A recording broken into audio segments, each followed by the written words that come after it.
Halloween Forever.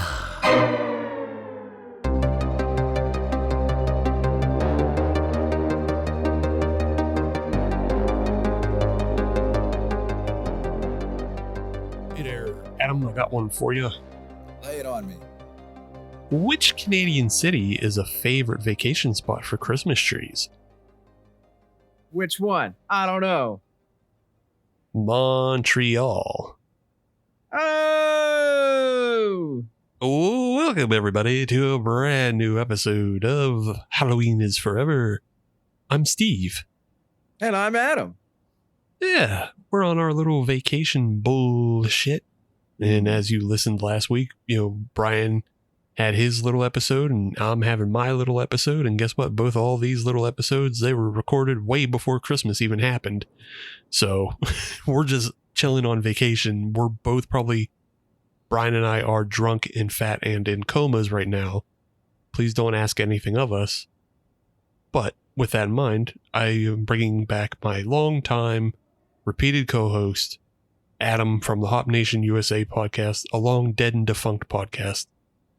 But Adam's always gracious enough to join me for the holidays. Yes, it's always good to dust off the old microphone and the headphones at least once a year, just to yell into the ether once again. Yell into the ether, and then, hey, maybe you can mark it off your taxes if you want or something. I don't know. That is tax deductible, isn't it? This is a business expense, right? Yeah. I'm sure you get to deduct things multiple times over multiple years, right? Absolutely. I used it, so $70 off. And if that doesn't work, I'm just going to write it off. Everything's just a write-off. Yep. But yes, Adam is back with us, and we'll be talking about two little Christmas joints tonight. I made, Adam is not a horror film watcher for those who are new to the podcast. Not at all. So what I like to do is I like to subject him to horror movies that are often extreme, often bizarre, and take his normie take off of that. And I believe we have achieved that one with these two little ditties. Yeah, we got one of them super extreme.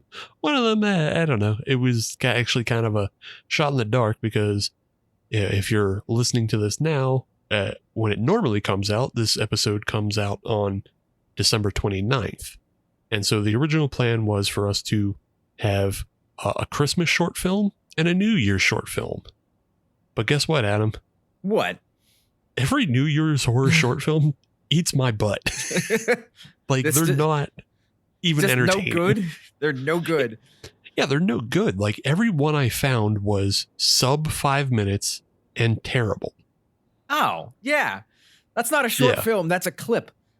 But yeah, I mean, it's technically a short film. And if you execute it well within the art, it works well. But most of the ones I saw were like more about being a VFX reel for somebody, and I'm gonna have to do a deep dive after this in the new year. I found a channel on YouTube that just churns out like movie after movie after movie, and they have like the worst thumbnails. But like they're semi-competent, but the only thing is like they're just a scene. Like they're not a movie in the sense of having like a structure or a beginning, middle, and end. It's just a scene of something that you would see in a bigger film. So it's not even like the individual YouTube videos would be loosely tied together to create a larger movie. Nope. That's not even that. That seems like the way to go. Yeah, they're just baiting people in for views. I don't get it, and I want to do a deeper dive into what it is. All I knew is what I watched I didn't like, and then every other thumbnail from that company looks like ass and it's some sort of format to like trick you into watching short horror films that are bad. I am genuinely curious, how many films did you watch before you boiled it down to the two options that we're going to review this episode?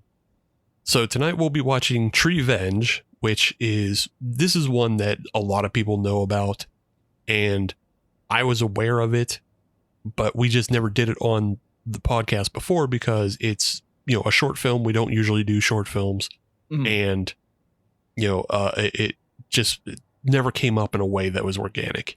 because also it's a Christmas film. So like Right. we have a very narrow band of when we can talk about Treevenge. You got 6 But- weeks. That's it. Yeah.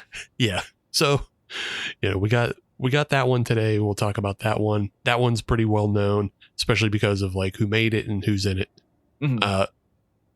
The other one we're talking about tonight is Christmas of the Dead. And that one, as we're recording right now, came out only 5 days ago on YouTube, but is from a Swedish filmmaker who seems to do like a lot of short films.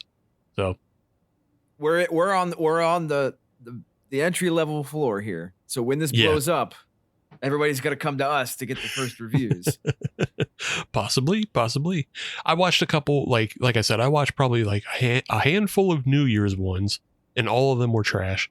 And then I watched another one called Yule Cat, which was actually directed by the director of Christmas of the Dead. Oh, okay. But that one's fine. It's only like 4 minutes long. And I feel like more like of a proof of concept of things. Mhm. Yeah, I kind of like it though, because it does talk about like this. I believe it's an Icelandic. It's an Icelandic folk tale about the giant Christmas cat that eats you if you don't wear your new clothes. I had no idea that was a thing. Yeah. Look up the Icelandic Yule cat, or it might be Norwegian, but it's one of those Scando country folklores. It's a Yule cat. It's gigantic, and it eats you if you don't wear your new Christmas clothes. It rules as an idea. The film itself wasn't awesome. So, but that feels like a good idea that you could really expand on. Oh yeah, that's a film that should be made. Like even as a feature film, it's a very funny idea. But and at worst, it should be a metal band. Yule Cat. I'm sure. Come surely. That's like a doom stoner metal. Yeah. Like Yule Cat. Yeah. Somebody has to snap that up if they haven't already. Spell it like YULKAT. So people get it confused with that yogurt Middle Eastern drink, Yakult. No, the marketing sells itself. Got to put these ideas out into the ether because I'm not doing them. But and if any of them take hold, Steve gets 10%. Yes. Speaking of drinks, though. Yes. Adam, you haven't been around, so you don't know the new meta of the show. What is the new meta of the show? The new meta of the show is we don't drink beers. Oh. We slurp on wet ones. Ew. Yes. Ew. I don't like this. I don't like this game. So the question becomes, you slurping on a wet one? I guess. Yes, I am. And it's a Belgian wet one. Sick. God. What you got? I hate this so much. I'm drinking the Guden Careless. Is it a Christmas beer? Ooh. Oh, very festive. Comes in at 10%. Geez. ABV. Yeah. Imported from Belgium. It's a spiced Belgian ale. It's delicious. And you said the brewer is Guden? Guden? Guden. Gouden. Okay, yeah. Guden. There. Yeah. Careless. It is pretty Guden. Yeah. Is it a darker one? Like spiced, I'm assuming? It is. Like Christmas spices? Yeah. I think it's a Belgian triple or a Belgian quad. Yeah, I think that approach is quad. I think it's a quad after 9%. But I believe that is correct, yes. But it is. Yeah. It's a big hitter, and I am a fan. Yeah. Yeah. Fucking Christmas gas. Damn, I'd be really into that. Somebody's not going to work tomorrow. Yeah. That somebody is me. Yeah. Nobody's going to work. Work is canceled. And I'm all right with that. We're just doing general strike from Christmas to fucking May. Yeah. And even when May comes along, you'll have to convince me. Yeah. We'll see how we improve. So what about you, Steve? What are you drinking on? Also gas, but not Christmas gas. Oh, okay. Yeah. Yeah, I didn't have Christmas gas, but I do have regular gas. Also 10%. Nice. Coming from the Southern Tier Brewing Company, I got the tiramisu. Ooh. Yes. I've yet to have that one. It's pretty good. I wish there was more coffee flavor to it. But I don't know. I guess when you within the context of tiramisu, it's not, it's never that overpowering. But it is just like it's softer and nicer and less. It doesn't have that usual Blackwater stout burn as the other ones. So it is pretty soft, and yeah, it does have a nice coffee flavor to it. So is this one part of their Blackwater series? Yep. Yes, it is. Oh, okay. All right. Yeah. Oh, yeah. Blackwater. Yep. Blackwater Imperial Stout. They call it the anytime treat, and that is just not true. Just not true. It is a one and done treat. Yeah, I mean, it's a one and done treat, but it's also not an anytime treat. No, that is not a Tuesday beer. Can't be drinking it while you're driving. Can't be drinking it at your kid's recital. Can't be drinking it while you're in court after that drinking and driving incident. Poking holes all over the place, Steve. Yeah. I'm going to sue. Good. For false advertising. Get that money. Get that Lake Chautauqua money. I'm going to get that bag somehow. All right. Well, we got one more thing to do, Adam, before we get into these movies. Yes, bring it on. We got to talk a little bit about the Patreon and a little bit about our Showdown episode coming up in January. Okay. I know nothing about those, so you've got the stage. Well, I'll inform you. You can play the role of a brand new listener, Adam. And I'll suck on a wet one while that happens? No, slurp. Oh, slurp on a wet one? Okay, all right. Yeah. I'll be quiet and slurp. Go ahead. Coming up in January, we have our Showdown episode, and our Showdown episodes are where me and Brian and a guest or 3 or 5 or however many come on, we will take a topic that was voted upon by the audience, and then we will pick movies from that topic, and then from that topic we will battle those movies against each other until we come out on top with the best representative of that topic. Sounds good? It does sound good. I'm on board. Great. So we're doing that in January, and we're doing it with Neo monster flicks. So we're talking about newer monster flicks, things that are not a Frankenstein, not a werewolf, not a Dracula. And also not associated with the Matrix. Yes, also not associated with the Matrix. Okay, all right. Just making sure. Yes. So we'll be talking about that in January. But as I already mentioned, because this is being recorded so far ahead of time, we have no idea who our guests or the movies are going to be. So just be on the lookout for that episode in the first Monday of January. The possibilities are endless. Yes. I can tell you, though, Adam. What? If you wanted to know about the guests and the movies, I will post it on our Patreon ahead of time. Well, what if I don't have a Patreon? How do I solve that problem, Steve? Very simply, Adam, you would sign on to patreon.com/HalloweenIsForever, give us a $5 dues a month, and you get all the wonderful things. You get on the Discord, which means you can watch episodes happen live. You get reviews and recos. I had a big write-up, my year-end write-up of all the movies that I didn't get to write about earlier in the year.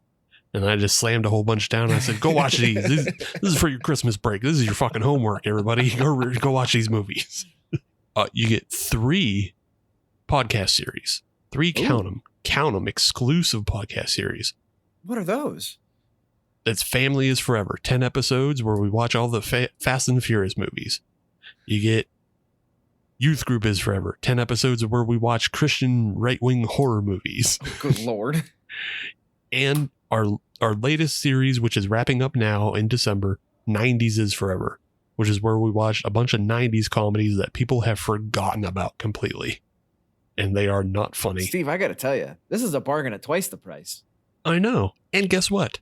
What? A new series starts in January. This is the best. Yeah, I know. A brand new series starts in January. So you got to sign up now to be there when it starts. Man, it'd be stupid not to. You'd be a fool not to. A damned fool.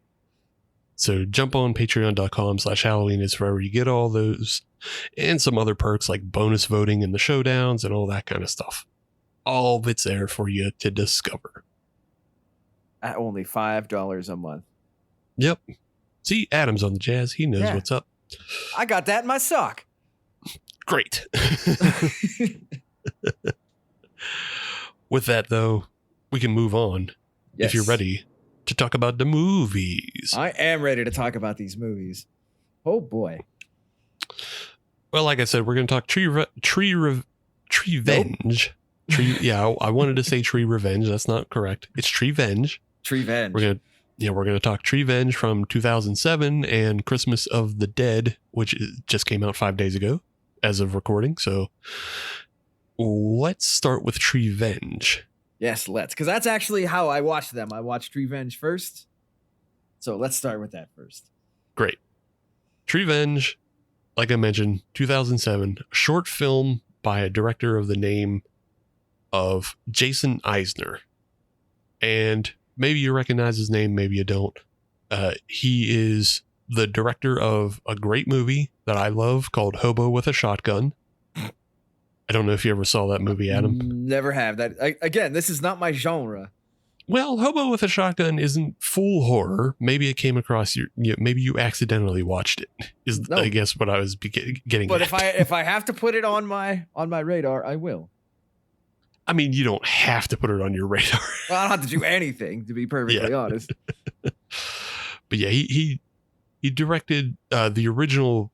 It was like a prospective short for Hobo with a Shotgun in 2007, and then directed a full feature in 2011. And it stars Rutger Hauer as the eponymous Hobo. Should I know that name? Rutger Hauer? Yeah. From Blade Runner, Rutger Hauer? Oh, yeah. Yeah. And then it also stars Ricky from Trailer Park Boys. Okay, yeah. I'm noticing a trend here now. Now you're getting a trend. Yeah. Okay. Eisner is also he also directed a segment in VHS 2, which is a horror anthology. But actually, Adam, there might be something on here that you do watch of his work beforehand without knowing it. I'm listening. He's the director of the TV series Dark Side of the Ring. Oh, okay. Yeah, he's directed 32 episodes of that, which I assume is just all the episodes. I haven't watched them all, so I just assume that's all the episodes. I'm willing to make that assumption. Oh, that's pretty good. Okay, all right. The guy knows what he's doing then. Yeah, he knows what he's doing. He also directed the Trailer Park Boys movie Live at the North Pole.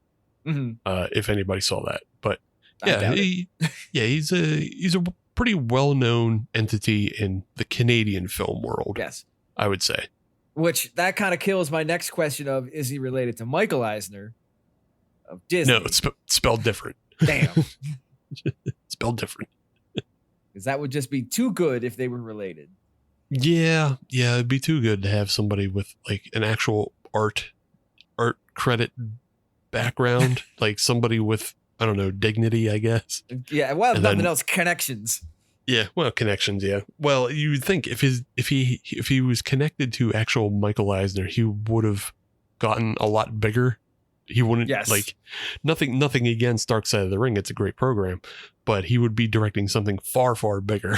Like, yes.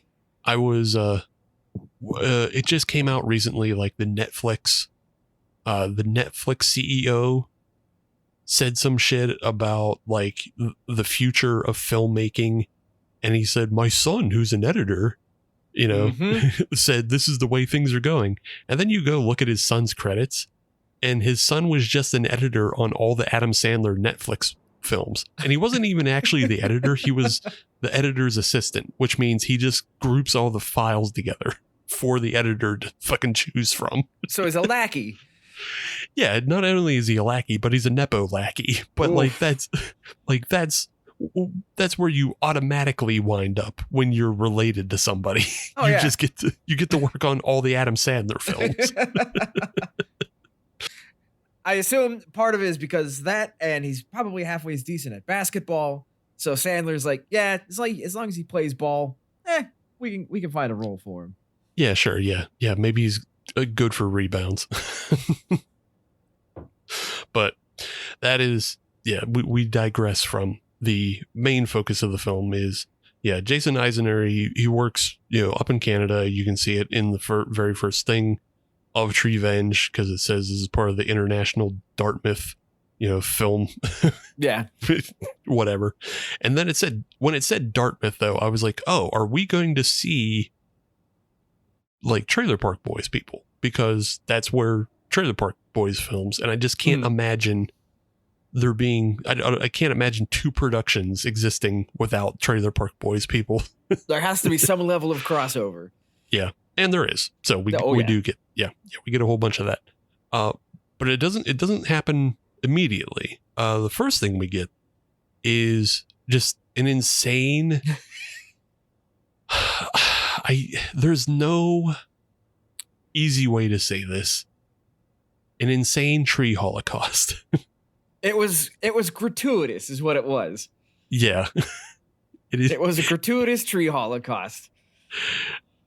We are treated to a bunch of evergreens standing out in the forest and a madman with chomping a cigar and an axe invites all of his, just assumingly drug and drink addled, buddies to come and chop down trees. If you're a degenerate, come on along.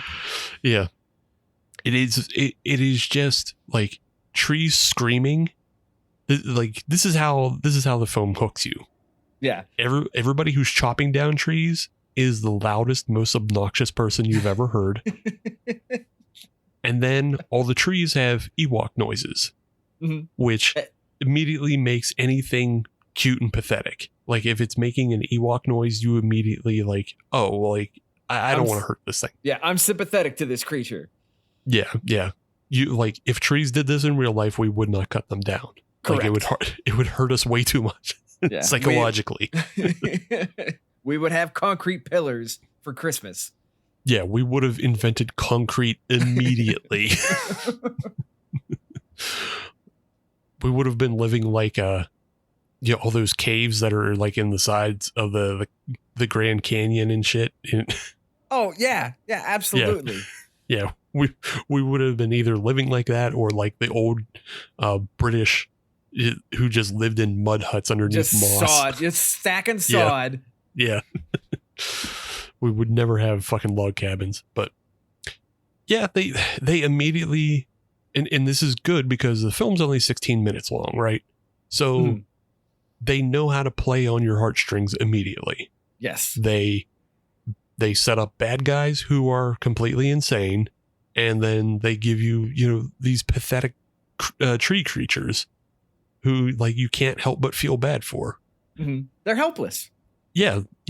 They're basically helpless, and then you see like we get like subtitles for their tree speak, and oh boy, it's just horrific. They also have a bunch of like young trees as well, so like they're little trees making little baby Ewok noises, and it's just like, oh my god, this is terrible. I hate this. Yeah. And after cutting them down, it immediately gets into all this crazy, like you hate to keep saying like Holocaust, but that's what it is, because that's what it was. Yeah. They're throwing trees on fires, and they're separating families of trees, and like trees are trying to hold on to each other. And then they're throwing trees in the back of cars, like in the back of trucks, and transporting them. And like when they arrive to the tree farm, all the other trees are lined up and bound together, and like one of the trees being dragged through the mud is calling out to the other trees, and they're like, they're killing us. And it's like, oh my god. The worst part for that was when they're in the truck and the one tree is freaking out and trying to escape, and it just keeps throwing itself against the door. Oh, that one got to me. It's throwing itself against the door, and then the other trees are telling it to stop because it's freaking out the young trees. Yes, the saplings. You're scaring the saplings. Oh my god! Oh man! This is pure exploitative filmmaking. Yes.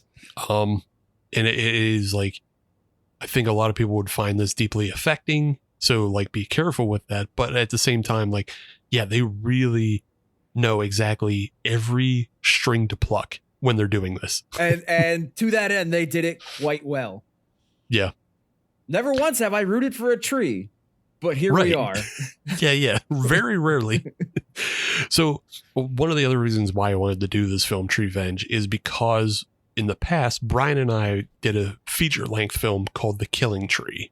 Okay. And it is about the worst piece of shit you could ever watch. Like, we have these films that we watch that, like, they go so bad they become interesting because they're just full of mistakes and they're silly and, like, they're obviously made by people with mental problems. Yeah. What are they going to screw up next? What are they going to do terrible next? Yeah. Yeah. So those films become interesting and you want to preserve them because they do have like a unique voice to them. Then there's this film, The Killing Tree, which is clearly made just for somebody to get notoriety or trick people into paying them money for it. Or, you know, like it's a scam of some sort. You just feel it in your heart that it's a scam. Yeah. They're trying to get money somehow. Yeah.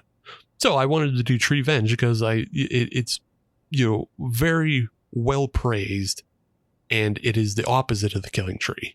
So that's another reason why we're doing this movie tonight. Okay. So have you seen Treevenge prior to the viewing for this episode? I had not, actually. Okay. It was just very much on my radar. And like I said, like if it's just one of those things, there's only 6 weeks to watch it. And if it doesn't hit my schedule right.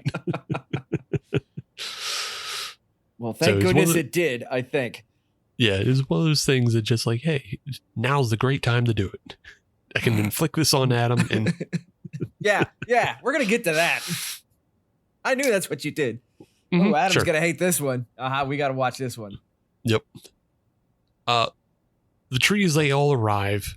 I mean, we follow one tree, but you know, they arrive in the truck at a tree farm for like being sold. It's like, you know, it's one of those like roadside Christmas tree things.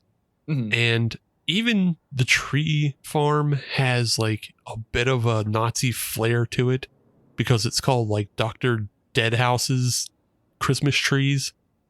Yeah. Like it's like it makes you think of like Dr. Mengele for some reason. It definitely had the vibe of torturing the trees rather than just harvesting the trees. Yeah. Because again, everybody we meet is fucking insane and loud. And they're also just disrespectful of the trees. Like this guy who opens the truck door, who I want to talk about for a second, because I was just looking at his credits and he's actually like a cool guy that I didn't realize this was him. His name is Lex Geigeroff. Okay. And all right. This is like a deep pull for most people, but I think a lot of people would appreciate this. He is the writer of a TV series from Canada that was called Lex, Lexx. Okay. And Lex was like this really over-sexualized sci-fi film, or it started as a film, but then became a TV series. And Lex was such a weird. It was such a weird show that came out of Canada. Most people that didn't watch it, it was on Sci-Fi Channel, like real late at night. Okay. But like as like a night owl, as a kid, like I watched this show a whole bunch, and it's such a like a bizarre, but it's also very funny, and it just an interesting show. I think it's something like if you're into like Star Trek and if you're into shit like that, like search out this Canadian show called Lex. It's on a bunch of those streaming services now. Okay. But the guy who throws open the door and says, "Oh, look at these fucking trees. Oh, look at this piece of shit. Go turn this one into a little wreath." He's the writer of that TV show. That's very good. Turn it into a wreath. There's something pretty. Make it pretty. Yeah. Which is like, again, continuing like this, you know, this insane just kind of analogy, because the one tree that was throwing itself against the door has ruined itself, and so now this guy carts it off and like cuts it up to become a wreath, and then one of the other trees is like prized because it's so big and full. And he's like, I'm going to get $50 for this. Yeah. Ugh. That was a great delivery, though. Yeah. There's a lot of great delivery of lines. Like, again, this movie is loud and insane. Like, those are the two best descriptions for it. It's purposely loud.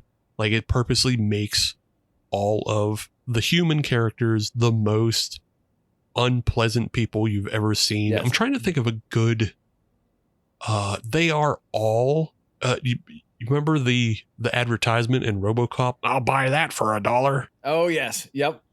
Except everybody in this film, every human is that guy from RoboCop. That's a very good description. Yeah. Just everybody is that guy from RoboCop. Just crank to 11. Yep. And they even like reinforce that with the way it's filmed, because a lot of the stuff is from the the POV of the trees. Mm. And so they employ like a fisheye lens. So it becomes even more in your face, like a 90s music video, and like faces are, distorted and stretched exaggerated, out. Yeah. Yeah. But once we arrived to the Christmas tree farm, this is where we get most of our Trailer Park Boys cast. Yes. Our star power. Yeah, our star power. Rocking up with a family of 4, husband, wife, and 2 kids. We have J-Rock and Sarah.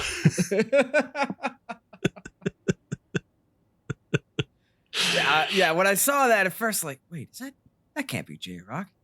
Yeah. Holy shit, that is J-Rock. All right, I got a little bit of pull with this one. Let's see where this keeps going. Yeah. Now they're obviously not playing J-Rock and Sarah, but right. Yeah, it is J-Rock when he had a couple seasons where he went straight. Mm-hmm. Where like he was wearing khakis and shit like that. So it is that J-Rock, I guess. But it is not the J-Rock we know and love. No. But yeah, they buy like the big Christmas tree, and then, we're further subjected to like the torture of the tree as they drag it home and threaten to cut it down so it can fit within the ceiling. And then they throw it into like the tree stand and screw it down. I love that tree stand bit. I thought that was fantastic. It's so funny, and it's so like it's both goofy and mean at the same time, because like the screwing down bit is like obviously like an evil thing, but the way he slides in the camera to screw it down is so funny. I love that. And it's one of those things like you never think about that, oh, you're just balancing the tree. Who gives a shit? But from the tree's perspective, if it was sentient, yeah, that's just putting it in the Iron Maiden. Yeah, right. No. Yeah, it's a new form of torture. Yeah, I absolutely. That took a wild imagination to put those two together. I love that. Yeah. I mean, it's obvious, like all the imagery and everything. They really deeply thought about it, and I don't know how much they actually care that much about. Like this isn't like eco propaganda stuff. No, not at all. But. It could be. Yeah, it could be. Yeah, it could be. Yeah, you hand it to a couple of friends that are in PETA. Yeah, they could run with it. Yeah. But I think the real thing is the turn. And so as we watch the trees get all decorated, and we cut from the family of 4 to a couple other houses, there's like a trailer park in the middle of fuck nowhere, and there's like a couple trying to bang on the couch. I didn't get this bit. I feel like this felt like something that was just like an inside joke for them, because I didn't get it. It felt like they realized they were having so much gratuitous violence. Maybe they needed some gratuitous sex, but they couldn't pull it off. Yeah. Like, I guess we should have some sex in here. We got everything else. But it was like very slapdash. Yeah, it didn't make any sense, because we cut to a couple and they're banging on the couch, but the guy has a wrap around his knee and he has to stop in the middle of sex because it hurts his knee. Like, it doesn't. It's stupid. It feels like they're making fun of somebody they knew. I hope so. Like, I really hope so. This was a story somebody told them, and they just put it into the film because it fit with what happens next. So everybody decorates the tree, and then all the trees are essentially forced to witness a lighting tree ceremony of an even grander tree, and then like they see a bunch of fireworks go off, and we assume that this does something to the trees. As they wake up the next morning, everybody's opening gifts, and the trees come alive, and they begin to kill everybody. Everyone. And it is like, it starts out not too gruesome, so I didn't know how far it was going to go, but it starts with one of the kids from the family of 4 getting sucked up into the tree, and very lovely that it is just a guy in a suit. Like it is it's a guy in a suit tree, and he grabs the kid up and hugs her, and then like just pine needles her to death. I guess. Yeah, it was very, I don't want to say standard fare, but it was very in line with low buck horror films. Yeah. It's one of those things where like, oh, you're not expecting too much. And again, that Killing Tree movie that we watched had something similar, but not really. Like they never really focused on what they were doing with their tree. They did some guy in a suit stuff.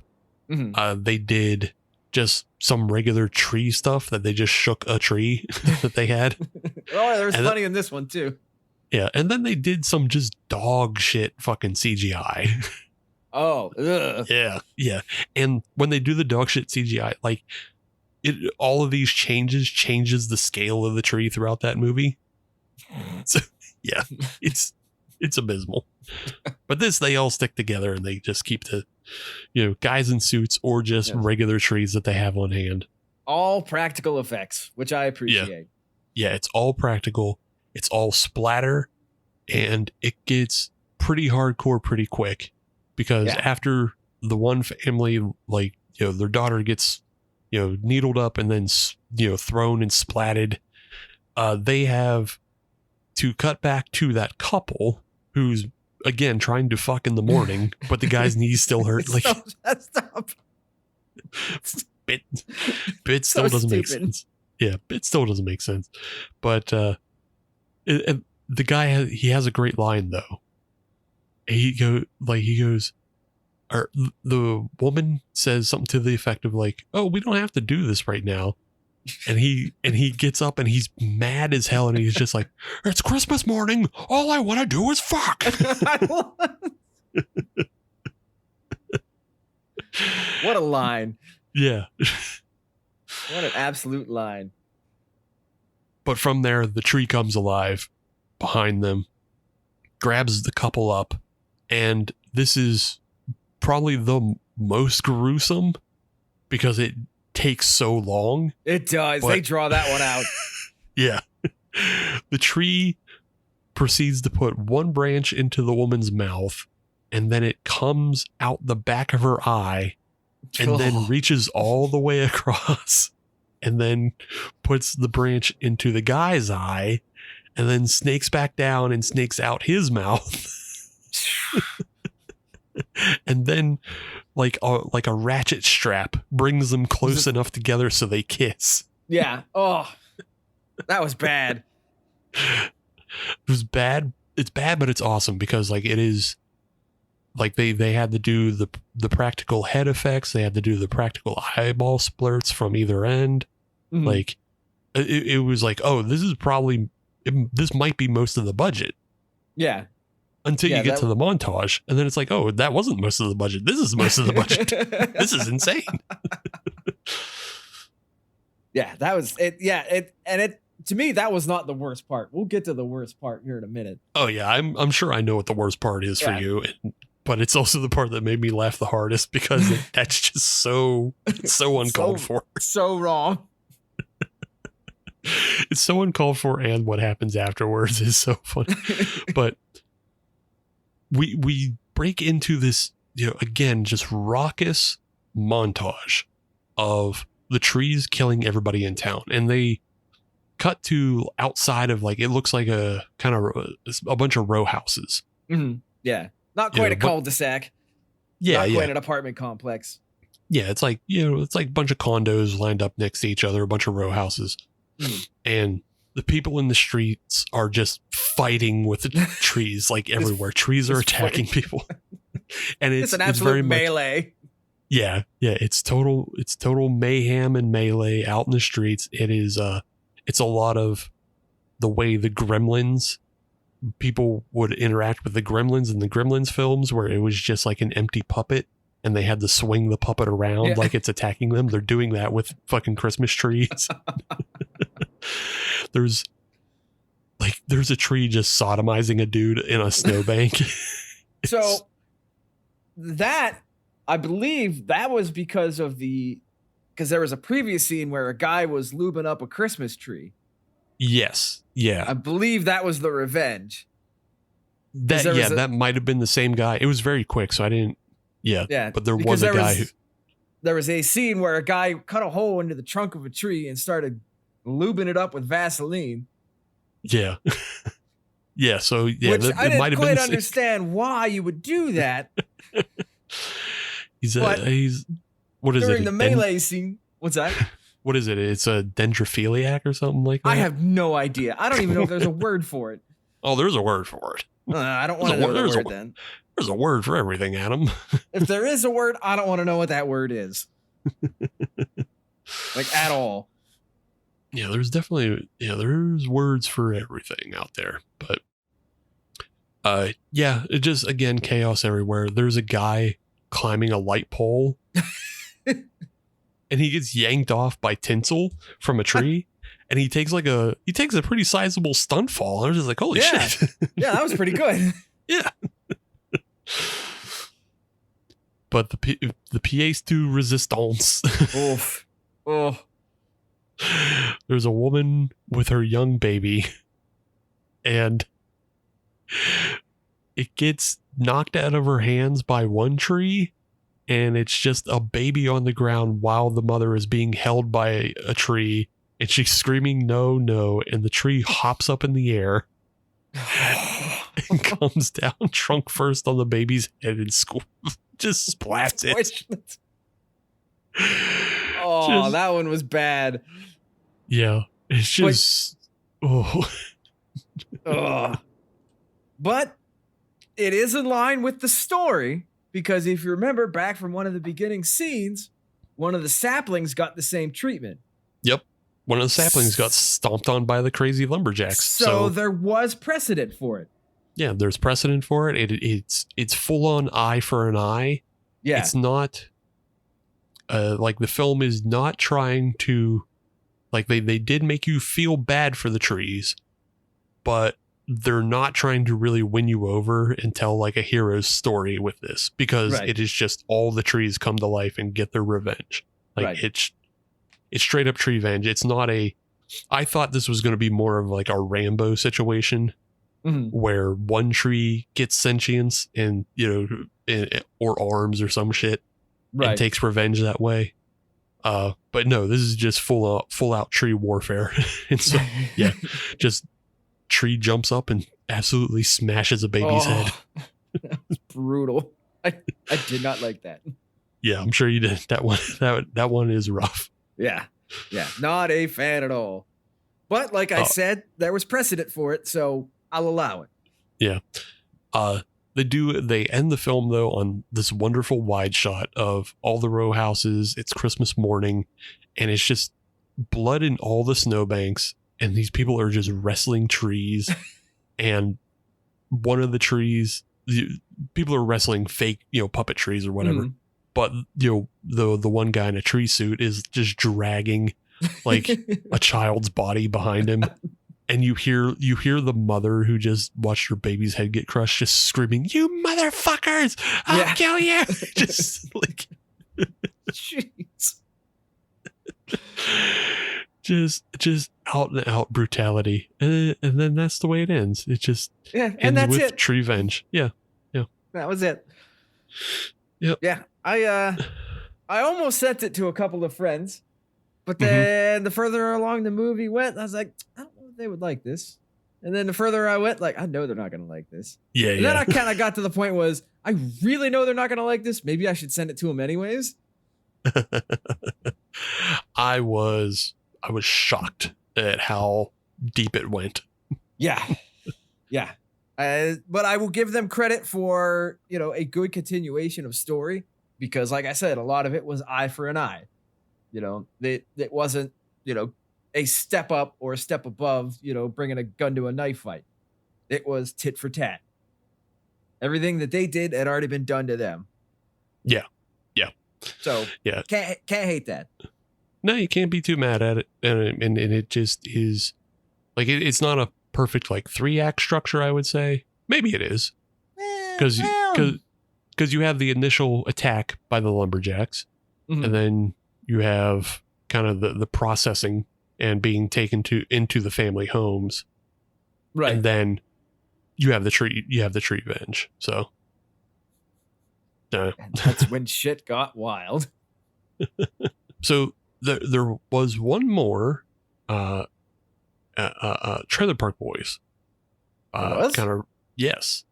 You have to dig on the IMDb credits because you wouldn't recognize it otherwise. But starring as one of the tree voices is John Dunsworth. Oh, okay. Mr. Leahy himself. Yes. Yes. So yeah, this is, and I believe his so Sarah Dunsworth, plays the mom, and plays Sarah. There's another Dunsworth, Molly Dunsworth. I'm not familiar with that one. Yeah, she may have. I'm assuming she's also, John Dunsworth's daughter. Mm-hmm. She may have been in Trailer Park Boys, but I don't think as like a really recognizable or repeated character. Okay. I think she was just kind of like in and out every now and then, but she wasn't really on the show that much. Gotcha. But yeah, I do believe she's still related to Sarah and John. Was she involved in Treevenge at all? Or yeah. Oh yeah. Sorry if I wasn't clear about that. Yeah, Molly Dunsworth was one of the girls whose cat got killed. Oh, okay, in the trailer. Yeah, she was one of those girls. Yeah. Okay, yeah. So, all right. Yeah, sorry I wasn't clear about that. But yeah, that's all right. I'm trying to think. Corey of Corey Trevor Smokes was also a tree voice as well. Oh, all right. Yeah. How many tree voices were there? There's a handful. It had to be at least 4 or 5. Yeah. Yeah, it looks like mostly just Dunsworths and Corey were tree voices. The acting family of the Dunsworths. I hope they got paid handsomely for it. Yeah, I doubt it. They got paid enough. Yes. Oh boy. Yeah. But yep, that's Treevenge from 2007. You can check it out on YouTube. It is not hard to find. No, it is not. Very, very enjoyable. If gratuitous is in your search terms, you need to watch this. Yeah, gratuitous violence, exploitative, and it's only 16 minutes. Yeah, I don't know where you can go wrong. I feel that it is something that you probably could flesh out to a full hour. Oh, for sure, yeah. I don't know that you would want to, but you definitely could. Yeah, the problem lies in, like, if you try to make it a feature, do you really stick with the ending where it's just all out war and everybody dies? Like, you have, that's when you have to start considering, like, what kind of hero's journey do I make this? Do I make this about a tree and then just kill all the humans? Do I make it about a tree and a human and they find common ground at the end and stop the war between the sides? Yeah. Somebody has to be the peace tree. Yeah. This is why this is a film that works at 16 minutes. It could probably even work at 30 minutes. I don't know you make it a feature. You definitely have to tweak the story well beyond what it is now. Yeah. Yeah. But again, for final comparison between this and Killing Tree, on IMDb, Killing Tree has 3.3 stars. Yes. And Treevenge has 7.3 because it fucking rules. Okay, 7.3 sounds about right. Yeah. Yeah. I can see that because I know there's going to be people that are going to rate it low simply because of the gratuitousness of it. Because of the baby head jumping. Well, yeah, that's not great. Relevant to the story, still not great. Yeah. I would say though, if you enjoyed this film, maybe check out Hobo with a Shotgun, or if you're listening and you enjoyed Hobo with a Shotgun, check out this film for sure. I don't think I ever would have heard that story before or heard that sentence before tonight. Nope. If you like Hobo with a Shotgun, all kinds of words get put together. First time for everything. Yeah. Yeah. Shall we move on? Yes, we have one more film to talk about. And this film's about 12, 13 minutes long. 12 and minutes, this is, yeah, it's Christmas of the Dead, which is a zombie action horror short film directed by Albin Glassell. And this comes to us from Sweden. Okay. All right. I tried looking into like everybody who's in this film, and they either have one credit, this film, or are just in other Albin Glassell films. So it's our own little universe. Yeah. It appears to be their own little universe of filmmakers, and this one just happened to break into my world as I went looking for these types of films. So Albin Glassell, though, I'll say he has a pretty sizable portfolio of short films. Mm-hmm. It looks like he's been directing and writing since about 2010. But yeah, he doesn't appear to have any features in that time. Is there anything out there that the people might recognize? Not at all. Oh, all right. So this is truly underground stuff. Yeah, this might be the thing that breaks him, but I could see the that. bigger world. Yeah. I mean, it's not bad. It's pretty solid. Mm-hmm. He has. It seems like the other thing is like this might be the first short film that went over 10 minutes. Oh, so, okay. Because I'm looking at other films, like his previous film that came out earlier this year, Star Beast, is like 7 minutes. Yule Cat, like I talked about at the top of the show, was only about 4 minutes. Mm-hmm. He's got another one called The Wolf 2, which is only 4 minutes. So, yeah, he seems to be doing a lot of testing of quantity. Yeah, sending a lot of trial balloons up. Yeah, just getting a lot of things done. But this, I would say this one, especially compared to Yule Cat, which I watched. I haven't watched these other ones, but compared to Yule Cat, this one definitely feels like he put a big budget into it, put a lot of time into it, had a definite vision, and it tells a more or less complete story. Yes. Yes. It was definitely more complete than Treevenge. Treevenge was just, murder trees. Well, it's complete. The completion is the completion is the trees are alive and now you die. but I felt that this film had a lot more of a, an opening, a middle, and an end. Yeah, this one is far more traditional yes. in storytelling is what it is. I will say I was hooked pretty early because he's obviously zombie action horror film is, look, that'll get me in the door to look at your movie. That'll just get me to look at it. He starts off pretty strong with, he has a kind of a pan across photo frames. Mm-hmm. And the photo frames tell a story. Yes, they do. Of a family, a father, a wife, and a daughter. And they tell a story because you see, as you go across the pan, the mom disappears from the photos. Mm-hmm. The family grows less happy through the photos, and the mom disappears. And you go, oh no, mom's dead. You're right. And in the background, we're hearing just nonsense noise, just gunshots and, insanity. But you can assume it's a video game, and you're correct, because as we fully complete the pan, we're going across the TV screen and somebody is shotgunning werewolves. As you do on Christmas Eve. As one should. But we're introduced to our kind of our main character here, who we're going to follow, Liv. And she is the young girl from the photos, and she's the one who has lost her mother, and her dad is coming in to tell her, hey, you should go to bed early because you should get up early to go to Christmas Mass. And I guess, I don't know, I haven't been to Mass in a long time. I don't remember early morning Mass. I remember midnight Mass for Christmas. Midnight Mass, and Easter was more of a sunrise Mass kind of thing. Yeah. Easter was that was the early Mass. Yeah. But maybe, I don't know. These, again, we're talking about Swedes. They barely believe in God to begin with. Right. So that's the thing. Anymore, if as long as you show up, people are happy.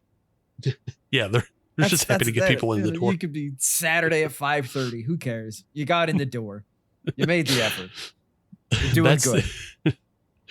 I don't know did you see the new kind of Benoit Blanc Wake Up Dead Man movie? No. Oh, okay. That's basically the ending of the movie. Just thank God people are coming to church. Somebody came through those doors. That's good enough. Yeah, exactly. That's just about the fix of it. Just like, oh, thank God. At least somebody showed up. But we are transported into, and this felt dreamlike to me, because Liv is told to put her game down and go to bed, and then the next moment we see her, she's outside in the snow, and the snow is like beating down, and just like it's obviously filmed on a green screen. Is the thing that makes it feel more dreamlike, because everything's out of focus. They can't have like a strong focus of things that don't exist. Right. I'm assuming this is a lot of Photoshop elements or 3D elements in Blender, and if they were in focus, you would be able to notice that right away. Right. So they do a little hiding. Yeah, so they do a little hiding with blurring and such. And so when she just appears in this space, it feels kind of dreamlike, because then she goes into the church and it is like bathed in all these gelled lights, which is like, you get all the reds and the greens and all this crazy lighting in there. And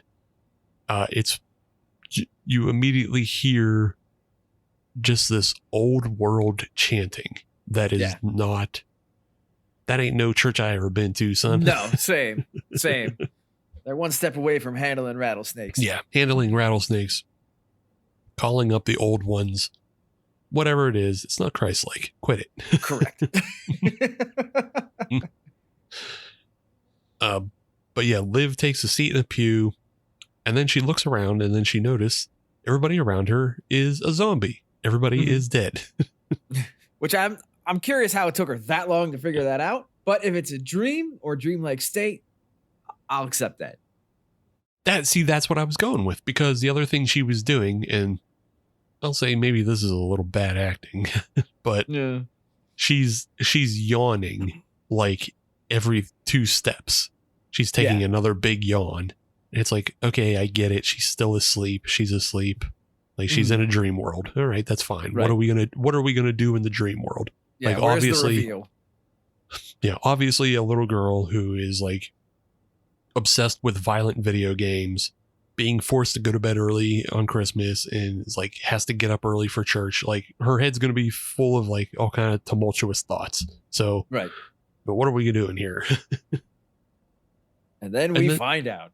Yeah, and then we find out. Oh yeah, she's there too early because the dead have Christmas Mass before everybody else. Which, you know what? I honestly appreciated that a whole lot. I liked it too. I thought it was brilliant to just this entire story was based off of just a simple mistake. Oops. I got here 10 minutes too early. That's it. Yeah, that's all. I liked it too. I'm half wondering if that's something in like old folk, like, Scandinavian folklore that I'm not aware of. Maybe. Because that seemed, because I think, we hear kind of similar stories of like the way the dead are treated in Mexico of like, they have like abilities to pass, in and out of reality, or they have their time, right. especially around Day of the Dead. So I'm wondering if that's a thing in like Scandinavian old world where like that got mixed in with Christianity.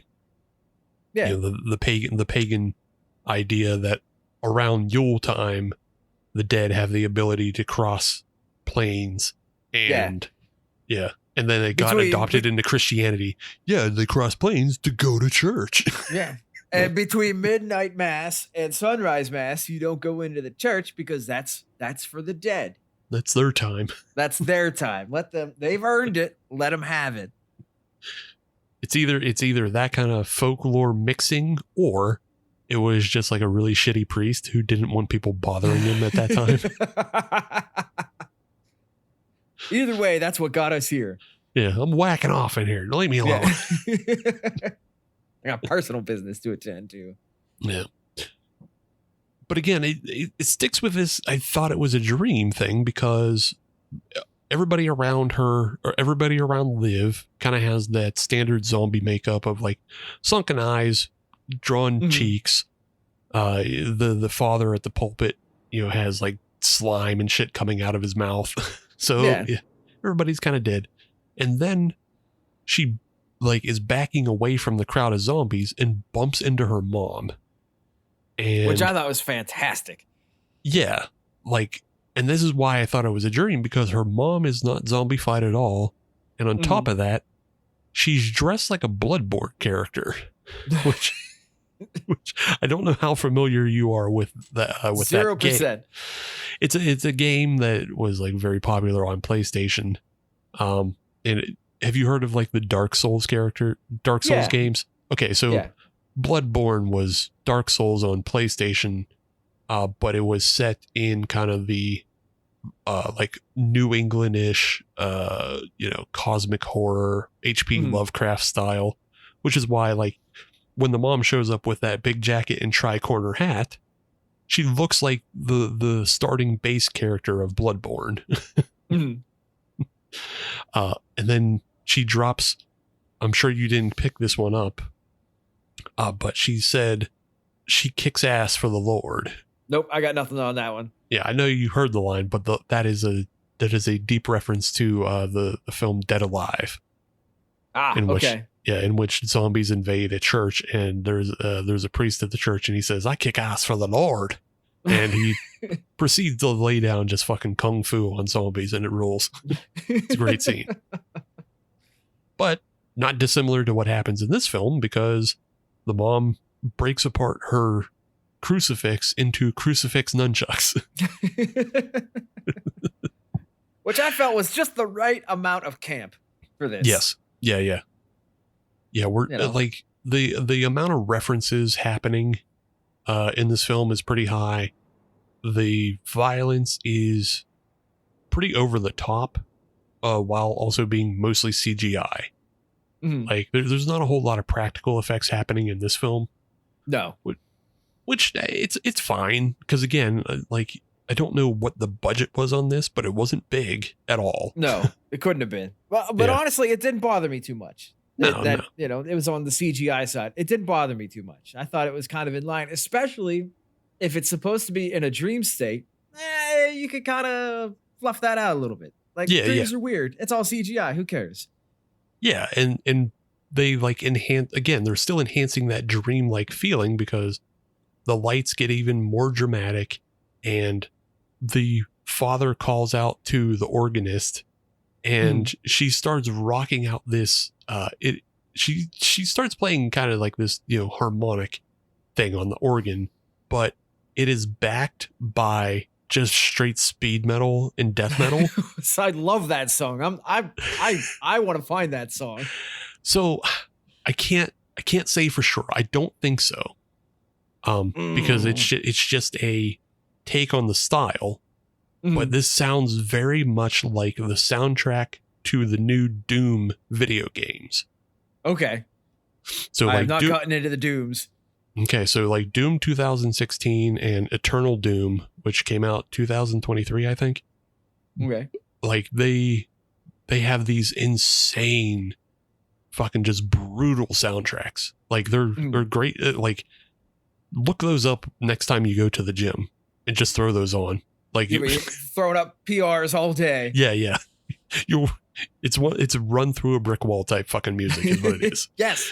That's what it was in this film. It was run through a brick wall music. It was awesome. I loved it. Yeah. And so like the music, like again, everybody, associates Scandinavian music with metal anyway. But because they started this film with that girl playing a Doom-like game, it very much makes sense that in her dreams she would be hearing, I can't tell if it's actually a Mick Garris song or, no clue. But that's a very good point. It all or just a clone. Everything is loosely tied together to what she was doing in the beginning of the film. Just enough to keep you into that dream state. Yeah. So, I don't know. Not Mick Garris. Mick Garris is a fucking screenwriter. Who am I thinking of? I have no idea. Not Mick Mars, I can tell you that much. No, not Nick Mars either. I don't think he can get out of bed. No, I don't think he can. Is he alive? Yeah, Nick Mars is still alive. I believe, shockingly, Mick Gordon is who I was thinking of. Mick okay. Gordon. Okay. Yeah, I think shockingly all members of Motley Crue are still alive. Oh, all right. Yeah. Because one of them is just kind of a cryptoid. Yeah. I think that's Mick Mars, isn't it? Yeah. Mick Mars. He's alive, and he'll tell you he was in Motley Crue, but he doesn't look. No. Yeah, he's fucked up. And then I think Nikki Sixx is also fucked up from other stuff. Like I think so. I think the years have fucking. Oh wait, maybe Mick Mars is dead. No, he's not dead. Oh, okay. All right. So he's got that going for him. No, he's 74. No, I was just looking and it's a fucking thing that said like a painful goodbye to Mick Mars. I was like, what? Oh. but then it's actually just about like the legal battles he was having with Motley Crue. It's like, it's like you fucking assholes. You scumfuck writers. They hooked you though. They got that click. Yeah. We've tangented again. Yes. But it's because the film doesn't have like a whole lot behind it for a while, because it is just the mother and daughter fighting zombies. Like it just turns into a splatterfest for a good couple minutes, and the mom tells the daughter, hey, get up to the top of the belfry and ring the bell, because then all the zombies will think mass is over and go back to wherever the fuck they're from. Yeah. And she sends her daughter up the tower, and she finds a shotgun pickup. Yeah. Very Doom-like. Yeah, again, Doom-like. And it is like it's the Doom double-barreled, shotgun, which I think is the only type of gun they're allowed to have in Sweden anyway. So wouldn't good surprise for them. Me. Yeah. And I appreciated that there was also an accompanying bandolier along with it. Yeah. Chock full of shells, ready to go. That was the one thing that kind of they missed is they didn't have a line for the daughter when she opened the cabinet to give it like a Duke Nukem groovy, Yeah. Well, when they make the second one, we'll have to write the director. When they make a second one or expand it into a full film, just because again, this film is very much built on not built on, but it is just full of a lot of references to a lot of properties you'll recognize if you're a fan of zombie films. And so, all of this stuck, all of it stuck out to me. And I enjoyed it very much because it's fun. It's 12 minutes of fun. It's, the daughter climbing the tower, fighting the boss demon, and getting away. And then she gets to ring the bell, and then you get a gag where all the zombies, like, they're, practically on top of her, but they watch her ring the bell. They just, all right, we're done.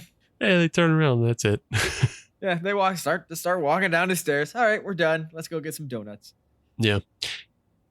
And then this is where the film, I don't know, not that it doesn't lose me fully because the other option is bad, but what happens is Liv goes back down to the main floor and she finds that her mom has been zombified in the process of defending her daughter.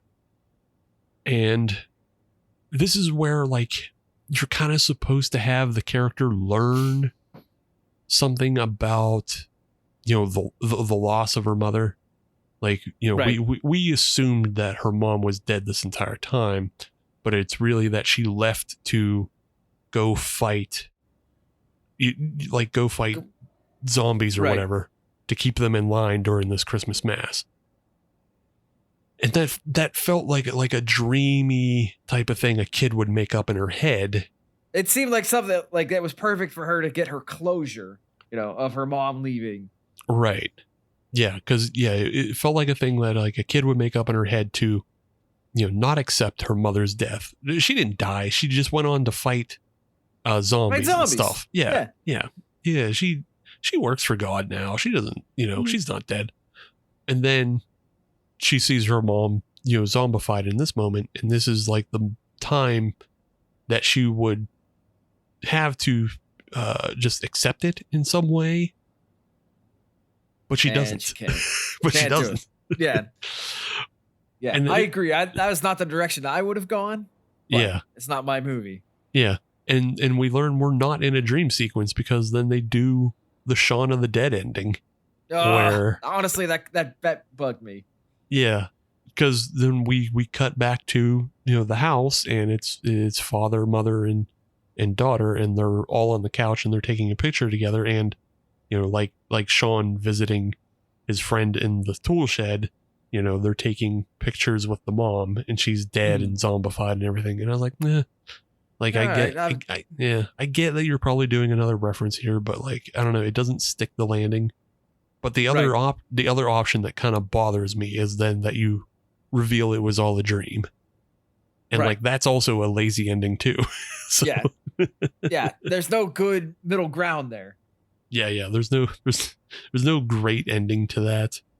In my, short time of watching this and then recording this podcast, I was like, yeah, no ending is really good from that standpoint. And it's not like they really wrote themselves in a corner either. It's just, no. What do you do with it from the beginning? Yeah. What do you do with it? Yeah. It's just like, I think people would be unsatisfied if it would just turned out it was all a dream. Mm-hmm. And then it's all a dream. And then she still is like mad at her dad or whatever. And then you do a even shittier, cheesier thing by taking them to morning church, in the real world. But then somebody turns around and you get a cheap jump scare of a zombie in church. Mm-hmm. And it's like, it sucks too. Yeah. It's like, I don't know. Yeah. So again, there's no strong ending, but I think in general, overall, the filmmaking is strong. Like there's a lot of fun camera movement. There's a lot of, there's a lot of splatter. There's a lot of, 3D effects that people get to show off. Yeah. Good lighting. I like the lighting in it. Yeah. The super dramatic lighting is great because they're basically filming like it's meant to be a church, but it is for sure just a community center. Yeah. Yeah. And it is just like kind of the most boring, like white walled, wood floored type thing, like that is a multi-purpose room for town meetings and AA meetings. And, they're down at the Hookstown Grange. Yeah. Like it may have been a church at one point, which is why they do have that kind of belfry setup, which I believe, wasn't like props or anything. I believe that is just part of the same building. But, right. Yeah, it's not a church. Right. And the soundtrack. We have to include the soundtrack on. Yeah, and the soundtrack is top notch. Yeah. Phenomenal. Yeah. The mimicking of kind of the Doom soundtrack, like I was saying, but like also mixing it with like the organ is fun. So yeah, yeah, they do a lot with a little, which is great. Yes. So yes. Yeah. And honestly, we talked about how we weren't 100% satisfied with the ending of it. I don't think that the ending ruins the film. It's still a good film. Yeah, no, not at all. Yeah, it's just one of those things that sticks out. Yeah. Yeah. Yeah, it just wasn't as satisfying as what you were kind of hoping for. Right. Yeah, that's all. But otherwise it's, I mean, hey, it's only 12 minutes. Like, you're not going to. No, exactly. Like, if you spent an hour and a half to get that ending, okay, yeah, be mad. But the reality is you spent 12 minutes on this. Yeah. You'll be fine. Yeah. The body counts between the two movies we watched tonight, like, outweigh so many feature films. Without a doubt. Without a doubt. You're more than sated with fucking violence and craziness between these two films. And that's only human and zombie bodies. We're not even counting tree bodies. Yeah, exactly. So you get so much out of both of these films. They're jam-packed. And I think I'm glad this one came across my my desk. And you can watch them both on a lunch break. Yeah. Watch them both on a lunch break. They barely add up to a half hour. Mm-hmm. But yeah. Did you stay for the final joke at the end of I Christmas? did. I did. Yeah. So there's they go through the credits, and the credits are pretty awesome too. Like, again, it's just more of the music. And I had to look this person up to see if they were anything, and they're not really. But there's a final credit at the end that says Jeremy Naimi as the pastor. And I was like, well, what pastor? We already have a credit for the other father, like the other priest. We already had a credit for that guy. Who the fuck is the pastor? And immediately after that, they cut to the normal priest coming in for normal morning mass.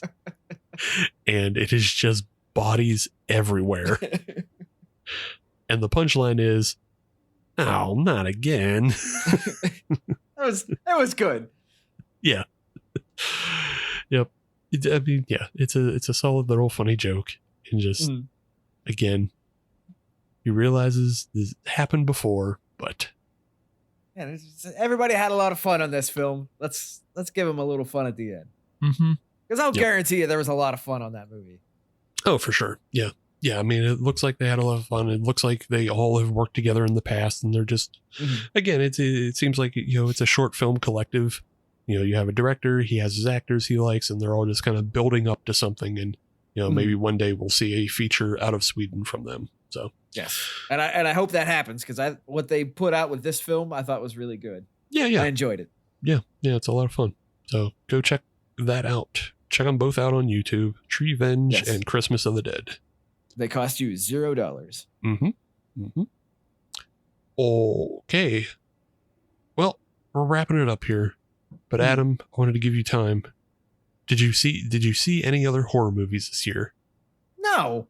I'm just checking. No, of course not. What was your favorite movie? New. Don't just tell me Bull Durham again or some shit. Hey, what's wrong with Bull Durham? It's fine. I just want people don't need to hear about you watching Bull Durham for the 20th time. The 20th time? 15 tops. 15 tops. No, actually, in terms of movies, I haven't really gone down that path too much. In terms of series, though, Amazon Prime, Reacher, fantastic. Hell yeah, Reacher rules. Yeah, I haven't started season 3 yet, but hell yeah, Reacher. Oh, it's better than season 2. Yeah. Season 1 is the best, but damn, season 3's up there. Okay, good. Yeah. See, the only thing I know about season 3 has a giant guy who's bigger than Reacher. Yes. Which just sounded funny to begin with. And then I found out that guy is also now playing Zangief in the new Street Fighter film. That tracks. Yeah. Yeah, tracks. Yeah. Yeah. Yeah, that is a direct correlation between those two. I found that out because they had there was this video game awards show, and it's less of an award show than it is just like showing trailers for new games that are coming up. It's so, I don't know. I don't want to call it scummy or anything because I do enjoy it, but you know, it's just like it's a way of advertising more than it is like an award show. But they had like the entire cast of the new Street Fighter film come up to present, and it like Cody Rhodes is in it, Roman Reigns is in it. He plays Guile, doesn't he? Yeah. Like Eric Andre's in it. It's just like, it's the most insane, stupid cast I've ever heard. But they bring up the guy who's playing Zangief, and he's up on stage with everybody else, and everybody else looks like the smallest person ever made. Like he's up there with Roman Reigns and Jason Momoa, dudes that are like generally, I think, about, you know, around my size. Yeah, a good 6.5. Yeah. And this dude is just casting shadows on them. Yeah, this dude is a beast and a half. Yeah, so that's cool. And he does a good job in season 3. Cool. So I'll give you a bit of an anecdote. I watched The Menu earlier this year. Oh yeah, was that Ralph Fiennes? Yeah, I believe it is. Yeah, Ray Fiennes in there. Yeah. The problem is, I thought it was what was the movie that had well, it was not the movie I thought it was going to be. Oh yes. I thought it was the movie with Jon Favreau. Oh, Chef. You thought it was Chef. Yeah. Yes. I thought it was Chef, so I started watching it, and all of a sudden is like, oh, this isn't the movie at all. This is totally different. Totally different movie. Why is this guy being hung by a wire with angel wings? What the hell's going on here?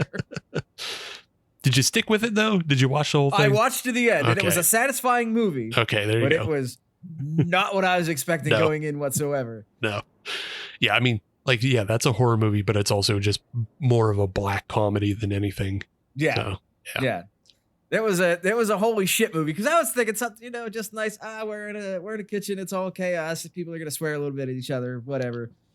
And all of a sudden, here comes Tyler's mess. Tyler's boy. Oh boy. Oh boy. Yeah. Yeah. So do you have a year-end film choice? I mean, I did write up a lot on the Patreon at patreon.com/Halloween-is-forever, but well, how much does that cost a month? $5 a month. That's all it costs. That's a bargain at twice the price. I know. I did have a overall film, and this is one you'll be fine to watch, although it is long. But that One Battle After Another. I'm not familiar with that one. Oh, it's a new Paul Thomas Anderson film. Stars Leonardo DiCaprio, Sean Penn. Oh, okay. Yeah. Benicio del Toro. Yeah, Regina Hall. It is. I mean, it probably is going to win Best Film of the Year. It is that good? Yeah. I mean, it's just fantastic. But as far as horror films, and this goes back to one we actually talked about on this show earlier, there's been a lot of buzz for Oscars for this film called The Ugly Stepsister. Okay. I'm not going to suggest this one to you. You're not going to. I'm fine with that. You'll probably quit out on this one if you try to watch it. But it's basically like a retelling of the Cinderella tale, but from the point of view as one of the ugly stepsisters. But it is full of like gross body horror and like some weird avant-garde elements. But there's actually some Oscar buzz around it, and like it's been shortlisted for a couple awards, I believe. So there's a possibility. And again, also, I believe that film came from partially Sweden. It was like made kind of on a collective of like Swedish, Icelandic, and then I think it was also filmed in Hungary. So like it was kind of a joint effort of European countries to make this film. Like it's beautiful, but also disgusting. So gotcha. So is it in English or is it a subtitled piece? Yeah, it's subtitled. Yeah. Okay. Yeah. And I believe you can still watch it on Shudder, but I think it's grown wings and found its way into other streaming services. And gotcha. now it has reached its tipping point. Yeah. But yeah, it's a really great movie. And Brian and I both loved it earlier in the year. And now it's cool to hear that it's getting kind of Oscar buzz about it. Nice. Yeah. I like to think that it got the Halloween is Forever bump. I hope so. That's us. That we did that. Mm-hmm. Yep. Until told otherwise, that's what I'm hearing. We campaigned for it. But yeah. Yep, that one's there. And I don't know. Go watch Frankenstein if you didn't see that. You might like the Frankenstein that came out. I'm still stuck with Santastine. Okay, well, sorry about that. Look at all the things you learn on this show. Santastine and Treevenge. Isn't your life more rich because of it? Sure. Let's go with that word. Well, I think that's going to about do it. Do you have anything you want to promote, Adam? No. Be good to people. Donate to the Humane Society. There you go. Help the animals. Help the animals. Little baby they might animals. even let you pet them. Sure. Volunteer. Go help the little baby animals. Be a good person. That's it. Okay, cool. I ain't pushing nothing. Fair enough. Well, with that, we're going to wrap it up here. We'll see you in the new year. Thanks for joining us on Halloween is Forever. I'm Steve. And I'm Adam. Bye-bye. Bye-bye.